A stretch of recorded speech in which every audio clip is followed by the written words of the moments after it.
Chapter 5.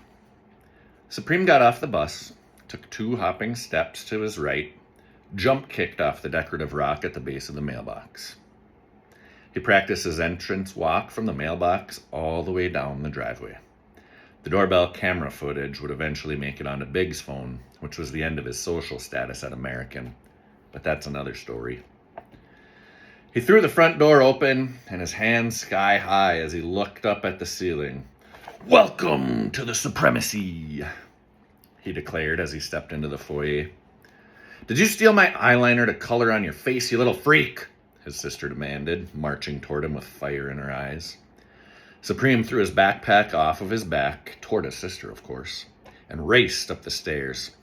She chased him all the way to his door, which he successfully locked without receiving the beating that he so obviously deserved. After locking the door, Supreme rushed over to his bed and collapsed into it. He listened to his sister's threats, but knew that she'd never get to give him what he deserved. He'd be safe till Mom got home, then he'd be safe forever. He stripped down to his underoos and took out his action figures. He had close to 30 action figures. His favorite one was a dollar store special with no name. It became Supreme Steve. His finishing move was the Supremacy Suplex, a jumping superplex that defied physics, common sense, and everything but a child's imagination. The boy imagined lining up his schoolyard enemies and giving them a Supremacy Suplex off the picnic tables in front of the school. Barry was his primary target. The new kid would be second. Then Joy, Jasmine, Alexandria. With JR and Junior doing the heavy lifting, each one of his victims would be marched up a ramp onto the table with him. He would declare this place Supremacy City and suplex them off of the table and onto the sidewalk. His own back would never take any damage. The action figure completed slams and suplexes and frog splashes onto victims of its own. All of the luchadors, he called them illegals, were laid out. Supreme reigned over all. Mom got home at 4:45 and started dinner. Supreme listened for his sister's whereabouts before dashing to the kitchen. He rushed his mother and wrapped her in a hug, then spun to hide himself. In his haste, he had nearly caught her taking an edible. She held him close with her arms while her hands zipped up the bag. She placed it on the counter behind her back and finished their embrace. The Italian sausages were nearly cooked and the water had just started to boil when Supreme's father got home. "Beer, bitch. Get me a beer, bitch," he instructed. "Oh, honey, how was your day? Another tough one?" Mom asked. She rushed to his side to attend to him. "That's why I said beer, bitch. It was rough and I'm exhausted," he said. He looked disapprovingly at her empty hands. He scowled. "All right, honey, you go sit down and I'll be right in with a beer," she said. Supreme smiled at his mom as she fetched a beer for his dad. One day he hoped to have a wife just like her. She came back from the living room and added spaghetti noodles to the boiling water and drained the sausages. She added a jar of spaghetti sauce and turned the heat to low. She found a true crime story to listen to while she preheated the oven for garlic bread. "Beer, bitch," the living room said. She fetched him a beer.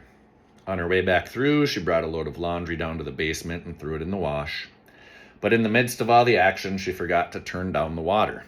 Steam hissed as the pot boiled over. She raced back upstairs.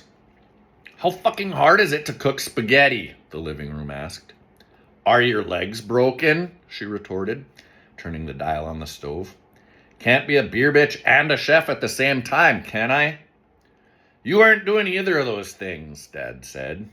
"Because I was doing even more," she roared, stomping into the living room. Supreme ran up to his room and cried while his parents repeated the same fight they always had. His sister heard his door slam. She turned on the music so that she could hear her parents and went to console her little brother. His mom came to get him when dinner was ready and the fight had stopped. Spaghetti was one of his favorite dinners. He settled into his seat at the dinner table. Dad's seat, as usual, was empty. He ate in the living room. His sister would eat quickly before heading upstairs to work on a group project. It was Mommy and Supreme time. "Beer bitch, where's my beer bitch?" the living room announced. Mommy got up to fetch a beer. She delivered it and took his dirty plate to the dishwasher on her return to the kitchen. Her son talked about his day, his plan to dominate the gym class vote. Big and the boys had already made it clear to the nose pickers that they'd be voting for football. Language can be so dehumanizing, dear reader. Imagine taking away someone's personhood by reducing them to a label. Nose picker, people of Walmart, swamp people, and the great unwashed are all horrible ways to describe people. Nevertheless, Supreme was proud to label his adversaries pickers, even to their face. The pickers were going to get tackled in soccer or in football, so it was just a matter of how angry they wanted to make Big. He could tackle them regular in soccer or tackle them extra hard in football. In this way, they knew how the pickers would vote. The dumb girls wanted to play soccer, Supreme said. The beautiful game, he thought with derision. Kellyanne would do what Big told her to do, and some of the other girlfriends would follow directions, but the vote was going to be tight.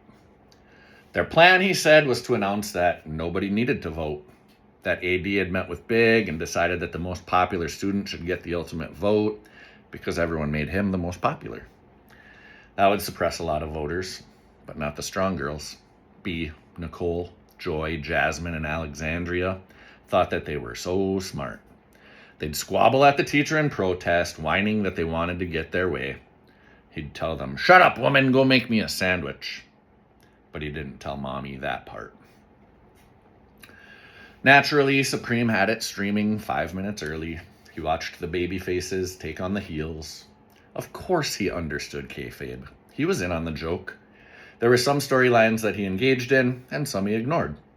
It could be brain rot or poetry. He especially liked the high flyers, because his size was going to require it. Supreme was significantly smaller than his cousins. He thought it was really cool that President Trump was part of WWE WrestleMania. Citizen Trump was interviewed at one of them, and then had the Battle of the Billionaires at WrestleMania 23. President Trump got to shave Vince McMahon's head. The president sure did enjoy theatrics. President Trump was a natural showman and great with an audience. Supreme saw an ad for the next live event. Then he had to watch all of the other ads. Why did he have to watch ads on a subscription service? Why did he need 3 subscription services just to watch a weekend event?